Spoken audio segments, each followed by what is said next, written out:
Hello, Lakers and champs, and welcome back to the reading of Ghost Boys by Jewel Parker Rhodes. Today you're going to be listening to page 32 through 53. During the last video and reading, we left Jerome at his own funeral, and his grandmother was there, and a boy named Carlos came up and gave her a note. And many of you from the Champs group have let me know what you thought that note was. And you've had some really interesting ideas about that. We also left Jerome at his funeral, and there was a mysterious ghost boy character that showed up right at the end who warned him, you probably don't want to go in there and see that. One of the themes that we've been encountering is sorrow, deep sorrow from Jerome's family for his passing away, from his death.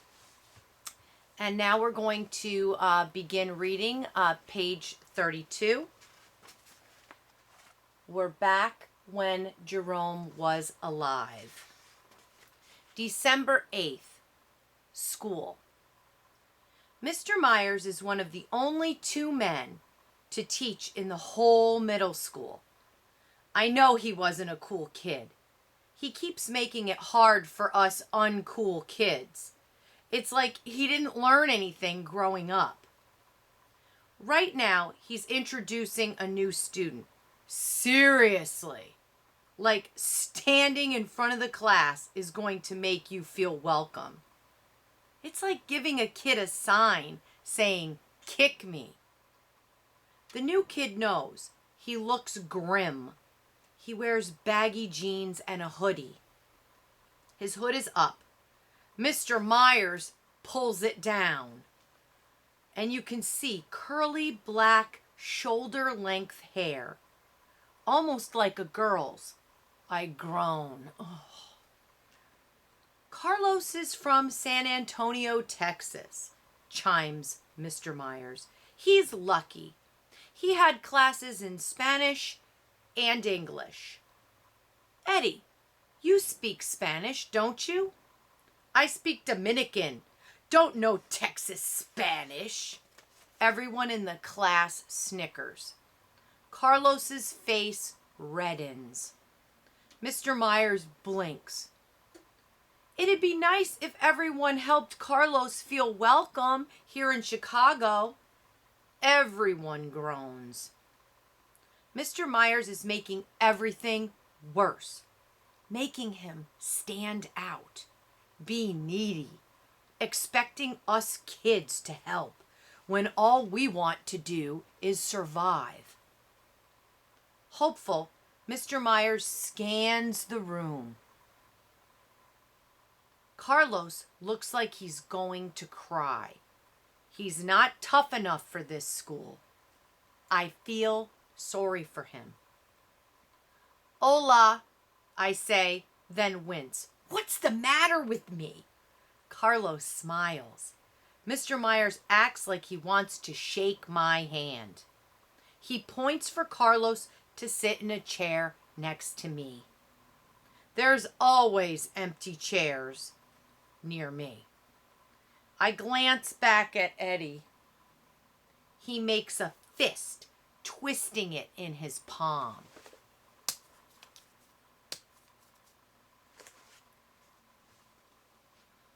He's going to kill me. It won't be as bad as Carlos's beating. New students are beat down magnets. In Chicago, some kids speak Spanish at home, never at school. On parent night, if Eddie has to speak Spanish to his mom, he covers his mouth and he whispers. He thinks speaking Spanish in school isn't cool.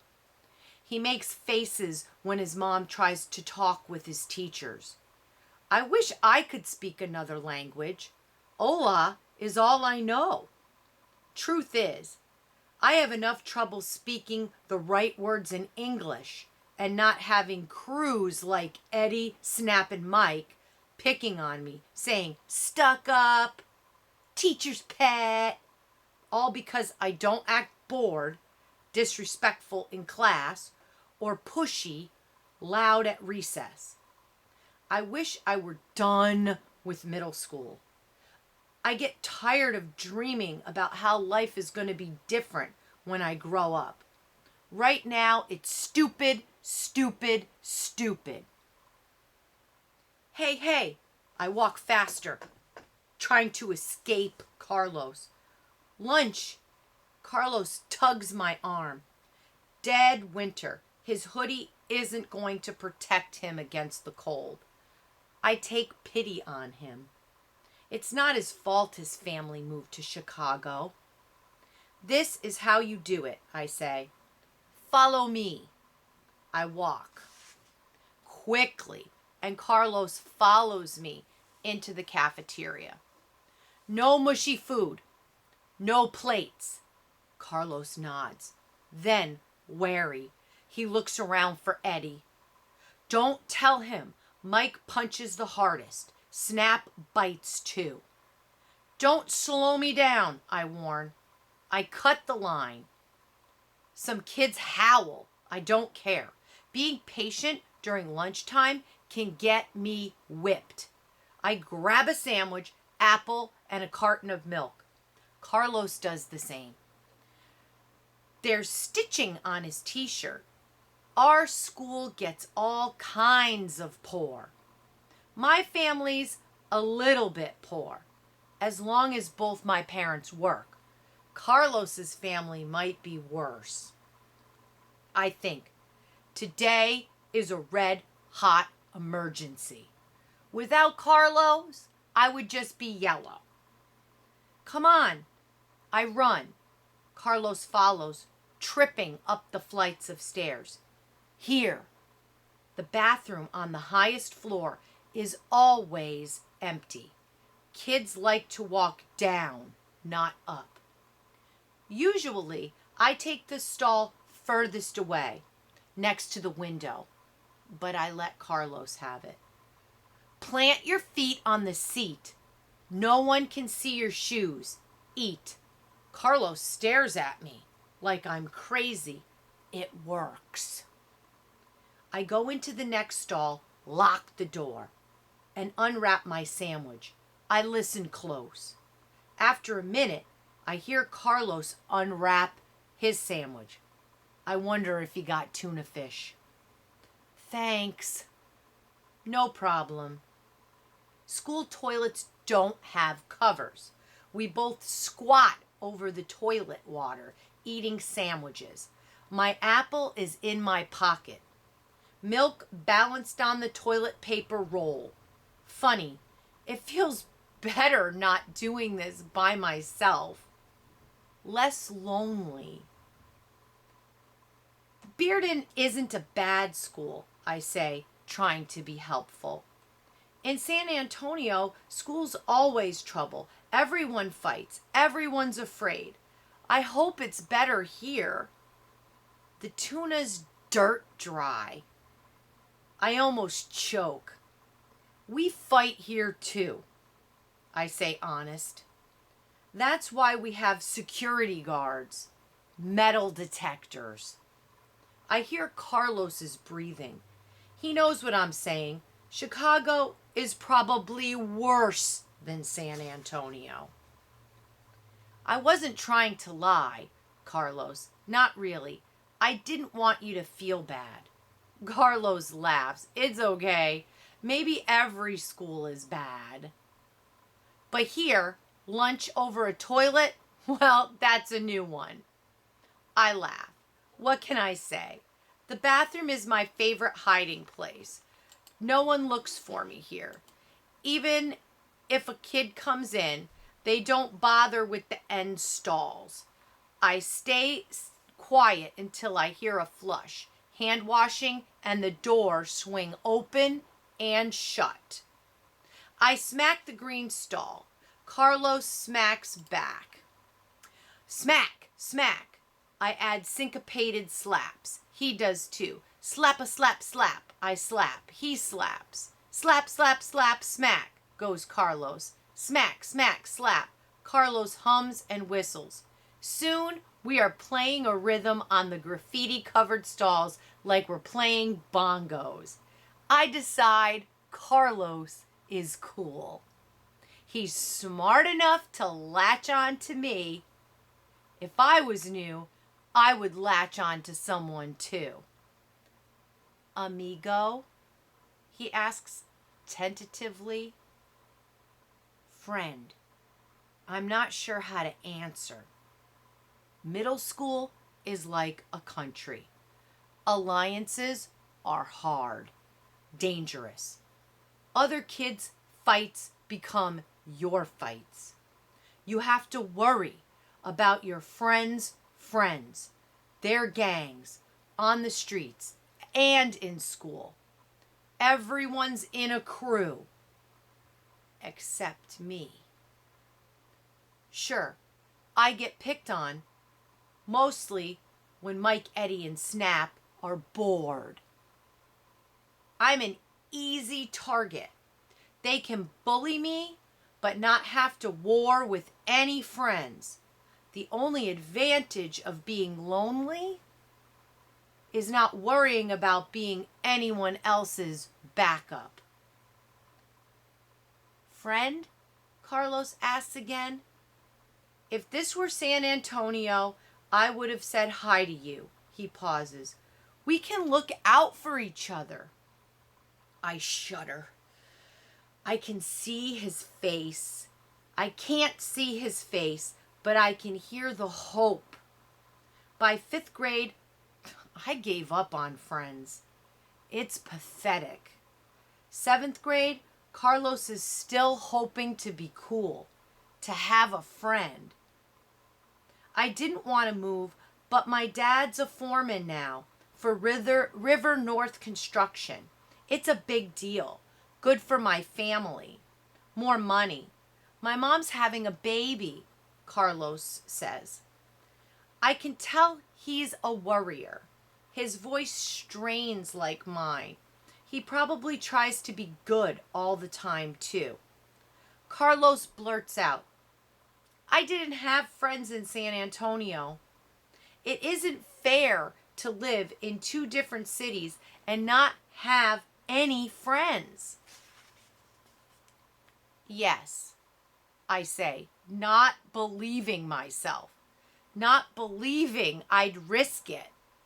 Friends.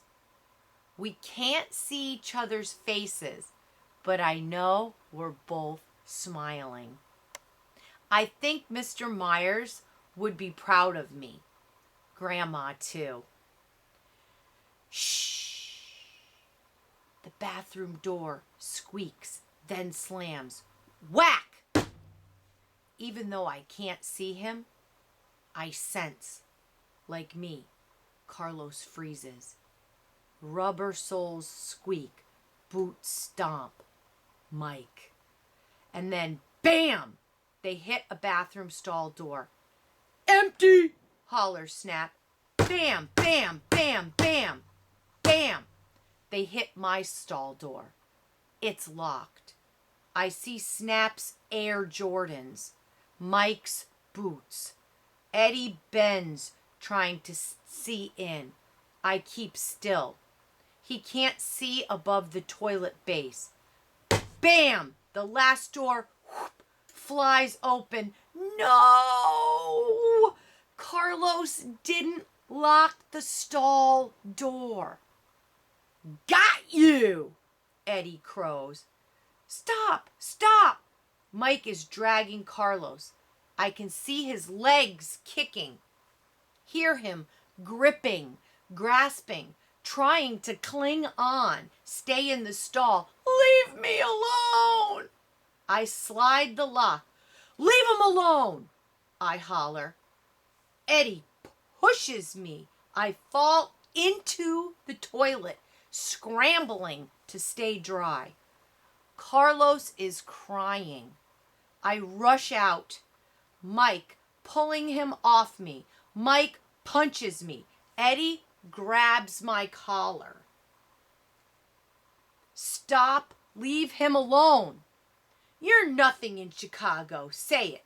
Snap twists Carlos' arm. Say it. I'm nothing. Carlos glares. You're a jerk. Snap twists harder. A pimple like Jerome. Mike and Eddie laugh. Angry, Carlos jerks free. His leg swings back. Don't, I warn. Carlos kicks. Snap howls, grabs his knee. Carlos punches, but the fist barely hits Snap's shoulder. Mike punches Carlos. He falls backward. Then Mike and Snap are both kicking Carlos. In the stomach, in the head. Carlos is twisting, his arms flailing. Eddie holds me back. I tug hard. I'm telling, I scream. I don't care if I'm a snitch. I'm going to tell. Eddie slams me against the wall. All three look at me, faces snarled. They're furious. They didn't expect me to stand up to them. I'm shaking. At least Carlos isn't getting kicked. But they're going to hurt me. Really hurt me. Scared, I brace myself. I'm not going to beg. Eddie laughs. His goofy, creepy laugh. Mike shoves my shoulder. Don't tell anybody, he threatens. Yeah, adds Snap. You won't be telling anybody anything. Muerto. We all turn. Carlos has a gun. Wow, that was quite a frightening scene in the middle school bathroom. But there was also something very interesting happening too. It looks like Carlos and Jerome have decided to become friends.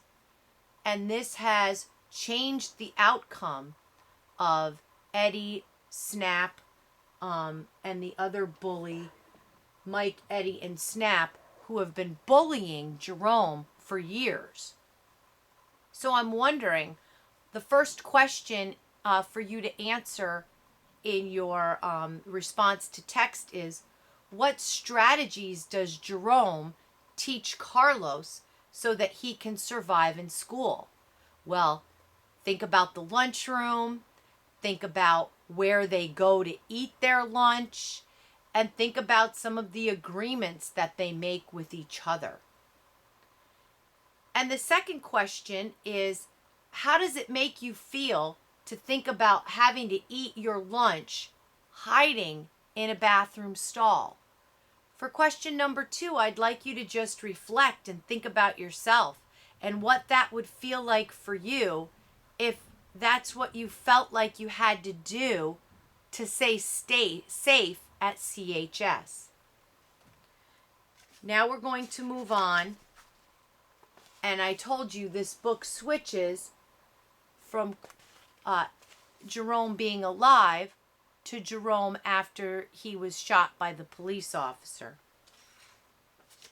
Now we're at a place called a courthouse. So the setting for our story, of course, is Chicago. We just left the school where Jerome met Carlos and they actually became friends. And now we're moved into a thing called a courthouse, which is where there's a judge, lawyers, and people decide whether somebody is guilty, meaning they did something very wrong, or whether they are innocent, which means they did not do anything wrong. This is a preliminary hearing, so it's not a trial. They're just trying to decide, is there enough evidence for Officer Moore to have to be charged with the death of Jerome?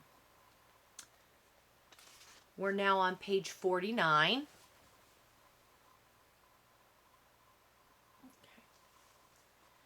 Preliminary hearing, Chicago Courthouse, April 18th. It's April. I'm 4 months dead. In the courthouse, I feel clammy and cold. Not weather cold, just empty cold. I'm stuck in time, stuck being dead. Ma, Grandma, and Pop are in the courtroom's front row behind the prosecutor. Reporters, sketch artists, Reverend Thornton, officers, and community folks fill the rest of the seats. Right behind the lawyer's desk are a white woman and a girl, her daughter maybe. Both have sandy brown hair. Both look sad. There's no jury, just empty seats. The judge isn't tall, about the same height as my ma. She wears black robes. Her nails are painted pink. Preliminary hearings, she says, don't determine innocence or guilt. They determine whether there is enough evidence for a trial, whether Officer Moore should be charged with murder. Seems lame to me. I'm dead, aren't I? A policeman is sitting in the dock below the judge's chair. He has sandy brown hair too, glazed blue eyes. A lawyer is saying something to him, but he's not listening, just looking at the woman and the girl. His family, I think. Officer Moore, can you answer the question? Sir? The officer looks at the slim man. Were you in fear for your life? Yes. He had a gun. Were you surprised later when the gun turned out to be a toy gun? Yes, it looked real. He was threatening me. I shake my head. I never pointed a gun at the policeman. I walked closer to the officer. Why is he telling lies? The girl in the front row points at me, whispers to her mother. I look at the girl. Her eyes wide with fear, like her dad was scared of me. Her mother shushes her, shoves her hand down. The prosecutor continues. How old was the assailant? I thought at least 25. He was a man, a dangerous man. So you were doing your job as trained? Yes. Were you upset to discover the man was a boy? A 12-year-old boy? Ma starts moaning, crying, soft yet sharp. I was surprised.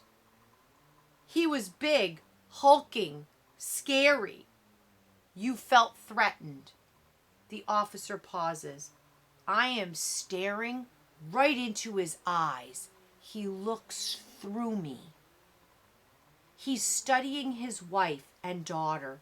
His daughter is studying me. I don't know why or how she sees me. He swallows, his tongue licking his bottom lip. I felt threatened. Pop stands shouting, a grown man, 2 grown men, you, your partner, Officer Witter, armed, threatened by a boy? Ma wails. The woman judge pounds her gavel. Quiet in the courtroom. Black lives matter, someone hollers. Jerome mattered, shouts Grandma. He was a good boy. Order, yells the judge. Security guards move towards my parents. I collapse on the floor, feeling like I've been shot again. I'm furious. There's no order, only swirls of noise, wailing, shouts, and commands. The court artist is sketching furiously. Reporters are pushing, shoving, shouting questions. Mrs. Moore, can you tell us how you feel? Can there be justice? Officer Moore, are you sorry? Did your husband do right? I don't hear any answers. What does it matter if Officer Moore is sorry? If his wife is sorry? If the whole world is sorry? I stare at the ceiling. It's painted blue. I see you. I'm shocked. This white girl is standing, staring right at me. My mouth, shaped like an O. She trembles. Her eyes are crystal blue. She's not a ghost. She's Officer Moore's daughter. What does it mean? Not cool. Why can't it be Kim who sees me? Why this stupid girl? Wow. Okay, so we've just learned a lot. It looks like Officer Moore is saying that he was scared of Jerome. Question 3 in response to text is, why do you think Officer Moore was scared of Jerome? It doesn't really make any sense. So think about that and come up with some reasons why you might think that. Question 4 in response to text is, why do you think Officer Moore's daughter can see Jerome? Jerome is not happy about that this white girl whose father shot and killed him while he was playing with a toy gun seems to be the only human being that can see him. He'd much rather have his sister Kim see him. So that's interesting. Why? Why do you think she can see him? And question 5 in response to text is, why do you think Officer Moore was surprised that Jerome was small and only 12 years old?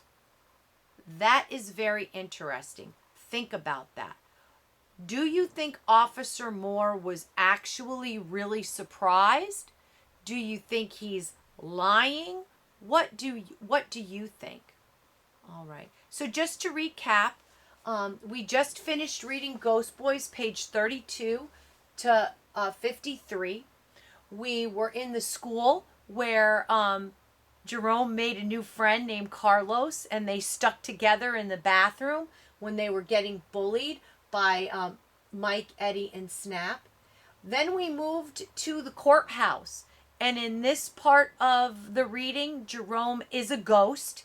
He is watching the preliminary hearing to decide whether or not Officer Moore is going to be facing charges for shooting and killing Jerome. I hope that you enjoyed listening to me read these pages to you. Keep in mind as you answer the questions about the themes we've gone over. One is justice. Justice, is Jerome going to get justice? And sorrow. There seems to be a lot of people in this story who feel sorrow. They're sad. And another word is lonely.